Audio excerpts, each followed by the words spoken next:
د جهنمی سړي دوی علامې دي. یو د جهنمی علامه دا ده چې خبره تکشینی نه، چې کم ځای د وعظ او د نصیحت خبره پر د ډېره غمیږي. او دویمه علامه دا ده چې کله ورته کښیني هغې پر دې خپل زړه پر دې دماغ نه برابروي، صرف د ټیم پاس په شکل ورته کښیني چې دی پر ځان باندې وخت تېروي او د وخت د تېرېدو په خاطر باندې دی دې خبرو ته کښیني، هغې پر دې خپل زړه پر دې خپله زندګي پر خپل ځان نه برابروي. دا زه نه وایم، دا الله وایي. الله تعالی وایي جهنمیان به په قیامت کې څه نارې وي؟ قالوا لو كنا نسمع او نعقل ما كنا في اصحاب السعير. کاش په دنیا کې مې خبرې اورېدلی او کاش په دنیا کې مې دا خبرې پر خپله زندګي لږ برابرولی. ما كنا في اصحاب السعير، نن به موږ په جهنم کې پراته نه وو.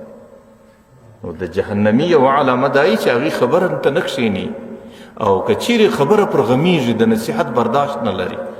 او دویمه علامه دا ده که یو ځای په ساوسي او ورته کښېني، بیا د ټیم پاس په خاطر یا د مجبورۍ په خاطر باندې ورته کښېني، دا نه وایي چې دا خبره زما دپاره ده او دا خبره پر خپله زندګي نه برابروي او دا خبره پر خپل ژوند باندې نه اړوي او پر دې خبره باندې خپل سوچ غور و فکر نه لري.